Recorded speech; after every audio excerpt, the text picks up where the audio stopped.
இந்த பானையில உள்ள குறியீட்ட சரியா சொன்னா அவங்களுக்கு 100 பொற்காசுகள் கிடைக்கும் அப்படின்னு இவன் எல்லாரையும் வர சொல்லி பஜார்ல நின்று கூவிக்கிட்டு இருந்தான். வாங்க வாங்க, சரியா சொன்னா 100 பொற்காசுகள் கிடைக்கும். யார் அந்த பணக்காரராக போறதுன்னு பாக்கலாம். இந்த ஊரு பேரு சுந்தர்பூர். ரொம்ப அமைதியான கிராமம்.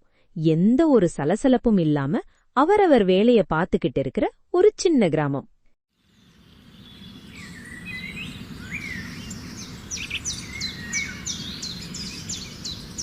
இந்த முடி வெட்டுறவர் பேரு ராமு. அதுல உட்கார்ந்திருக்கிறவர் பேரு மணி. அப்போ மணி கேட்டாரு, ராமு, எப்படிதான் இந்த காசை சம்பாதிக்கிறதுன்னு தெரியல.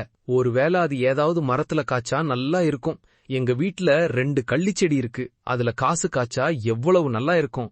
நான் தான் இந்த ஊர்லயே பெரிய ஆளா இருப்பேன். இங்க பாரு மணி, காசு ஒண்ணு சும்மா வராது. யாரா இருந்தாலும் காசு சம்பாதிச்சாதானே வரும். அது மரத்துல காய்ச்சா நாமெல்லாம் சும்மா தானே இருப்போம். ரொம்ப சொகுசான வாழ்க்கை வாழ்ந்துகிட்டு பெரிய சோம்பேறியா இருப்போம். கொஞ்சம் கீழே கூனி, இல்லன்னா உன் மீசைய ஒரு கம்பளி பூச்சி மாதிரி கட் பண்ணி விட்டுருவேன். அப்படி பேசிக்கிட்டு இருக்கும்போது ஒரு தள்ளு வண்டி மெதுவா ஊருக்குள்ள உள்ள பஜாருக்கு வந்தது. அவன் வந்து ஒரு மேஜையில மண்பானைய வச்சுட்டு கத்துனான். வாங்க வாங்க சுந்தரபூர் மக்களே, யாருக்கெல்லாம் சின்ன அதிர்ஷ்டமும் சின்ன கனவும் இருக்கோ அவங்க எல்லாரும் வாங்க. இந்த பானைக்குள்ள 100 பொற்காசுகள் வெற்றியாளருக்கு காத்துக்கிட்டு இருக்கு. இந்த 100 பொற்காசுகளை வெல்ல போறது யாருன்னு பாப்போம். வாங்க எல்லாரும். அதிர்ஷ்டசாலிக்கு 100 பொற்காசுகள் இருக்கு. வேகமா வாங்க. போனால் வராது, பொழுதுபட்டா கிடைக்காது. யார் அந்த அதிர்ஷ்டசாலி? இங்க விளையாடிக்கிட்டு இருந்த பில்லு மனசுல பெரிய ஆசை. அவன் சொன்னா, கோகுல், கேட்டியா? அந்த பானைக்குள்ள அப்போ நிறைய மிட்டாயும் இருக்கும்னு நினைக்கிறேன். நான் ஒன்னு பண்றேன். அந்த மாமா கிட்ட போய் அத நான் வாங்கிட்டு வர்றேன். ஆஹா மாமா, எனக்கு அந்த பானையில ஏதாவது மிட்டாய் வச்சிருந்தா தாங்க மாமா. நான் ரொம்ப ஆவலா இருக்கேன். நீங்க வச்சிருக்கீங்க தானே? எதுவாக இருந்தாலும் பரவாயில்ல. தம்பி, நீ மிட்டாய் சாப்பிட்டா உன் பல்லெல்லாம் பூச்சி பல்லாயிரும். உன்னால வேற மிட்டாய் சாப்பிட முடியாது. நான் ஒன்னும் இங்க மிட்டாய் விற்க வரல. வாங்க வாங்க, கிட்ட வாங்க. இந்த பானையில அடியில ஒரு குறியீடு இருக்கு. அது என்னவா வேணாலும் இருக்கலாம். பறவையோ, விலங்கோ, பூவோ, காய்கறியோ எதுவாக வேணாலும் இருக்கலாம். ஆனால் அவங்களுக்கு உள்ளுணர்வு சொல்லக்கூடிய குறியீடு அந்த பானையின் உள்ளடியில் பொறிக்கப்பட்டிருக்கும் குறியீடும் சரியாக இருந்தால் உங்களுக்கு தான் அந்த 100 பொற்காசுகள். இந்த பானை முழுவதும் மெழுகு ஊற்றி அடைக்கப்பட்டிருக்கு. சரியாக சொன்னால் மட்டுமே உள்ள இருக்க குறியீடை என்னால காட்ட முடியும். யார் வேணாலும் இதில் கலந்து கொள்ளலாம். யார் அந்த அதிர்ஷ்டசாலின்னு பார்க்கலாம். அப்ப முதலில் நான் தான். எனக்கு தெரிஞ்சு இந்த பானைக்குள்ள ஒரு மயில் இல்ல அது இல்ல, புலிதான் நான் சொல்ற குறியீடு.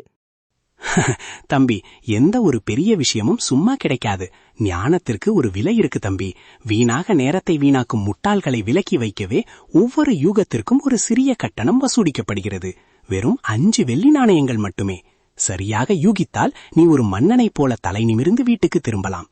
தவறாக யூகித்தாலோ ஒரு பிரம்மாண்டமான கனவுக்காக 5 வெள்ளி நாணயங்களை செலவிடுவது ஒரு பெரிய விஷயமே இல்லையே.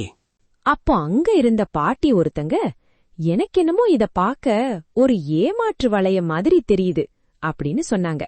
இது தன்னுடைய மனச முழுமையா நம்பக்கூடிய ஒருத்தங்கனால மட்டும்தான் விளையாட முடியும். அது உங்களுக்கு புரியாது. இது அதிர்ஷ்டம் அல்லாமா, இது உள்ளுணர்வு. உங்கள் சொந்த மனதின் மீது உங்களுக்கு நம்பிக்கை இல்லையா? அத கேட்ட மணி கண்ணில் ஒரு பல்பு எரிய, 5 பொற்காசுகள் தானே, 100 பொற்காசுல 2 மாடு, ஒரு டிராக்டர் வாங்கலாம்னு அவன் பையில 5 பொற்காசுகளை தேடினான். டே மணி, நல்லா யோசிச்சுக்கோ.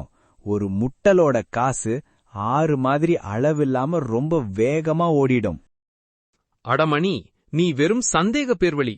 100 தங்க நாணயங்களுக்கு வெறும் 5 வெள்ளி நாணயங்களா? லாபத்திற்கான வாய்ப்பு அப்பட்டமாக தெரிகிறதே.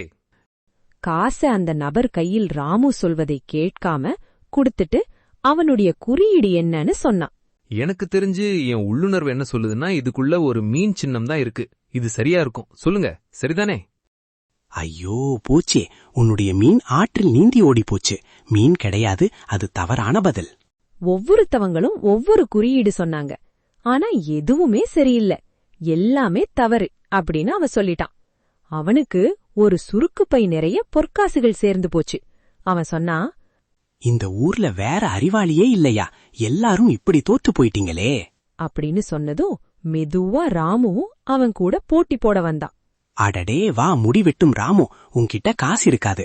வேணா ஒன்னும் பண்ணலாம். உன்னோட முடிவெட்டும் பொருட்களை தந்துட்டு விளையாட வரியா, இல்ல எனக்கு இலவசமா என் தாடிய வெட்டி விடுறியா? உனக்கு எப்படி இந்த அமைதியான கிராமத்துல சம்பாதிப்பதுன்னு ரொம்ப நல்லா தெரிஞ்சிருக்கு. சரி விடு, ஒருவேளை நான் சொல்வது சரியா தப்பா அப்படின்னு நான் எப்படி தெரிஞ்சுக்கிறது? அதனால நீ அதை திறந்து காட்டணும், கடைசியில் நான் பதில சொன்னதுக்கு அப்புறம். சரி, ஒருவேளை நீ சொன்னது சரியா இருந்தால் நான் திறந்து காட்ட முயற்சி பண்றேன். சரி, இப்போ உன் குறியீட சொல்லு, உன் யூகம் சரியா இருக்கான்னு பாக்கலாம். அது நான் என்ன நினைக்கிறேன் அப்படின்னா, என் உள்ளுணர்வு என்ன சொல்லுது அப்படின்னா, இதுக்குள்ள ஒரு பறக்கும் காகம் இருக்குதுன்னு நினைக்கிறேன். அது கண்டிப்பா சரியா இருக்கும். ராமு ராமு, அதுவும் இல்ல. உன் பறக்கும் காகம் அதோ மேல பறந்து போகுது பாரு. நீயும் தப்பாதான் சொல்லிருக்கா. ஆனா ராமு ரொம்ப கட்டாயப்படுத்தி அது என்னன்னு பாக்கணும் அப்படின்னு ஊருக்காரவங்க முன்னாடியே அந்த பானைய உடைச்சு பார்த்தா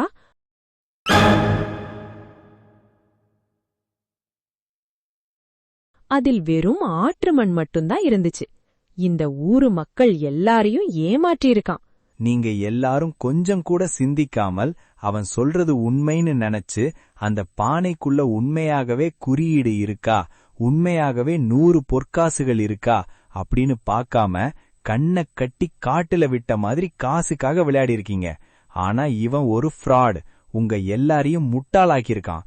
எப்போதுமே எதையும் கண்ணால பார்க்காம முட்டாள்தனமா நடந்துக்காதீங்க அப்படின்னு ராமு பேசினதும் அந்த மக்கள் அவனை திட்டி அவங்க கொடுத்த 5 பொற்காசுகள் எல்லாத்தையும் வாங்கிக்கிட்டு இனிமேல் இந்த ஊரு பக்கமே வந்துராத அப்படின்னு சொல்லி அனுப்பிவிட்டுட்டாங்க. வழக்கம் போல கிராமம் திரும்பவும் அமைதியா ஆகிருச்சு. மிக குறைந்த உழைப்பிற்கு பெரும் செல்வத்தை யாராவது தருவதாக உறுதியளித்தால் அவர்கள் பொதுவாக உங்கள் பணப்பையைத்தான் குறிவைக்கிறார்களே தவிர உங்களுக்கு எதையும் தரப்போவதில்லை. இதை நினைவில் கொள்ளுங்கள்.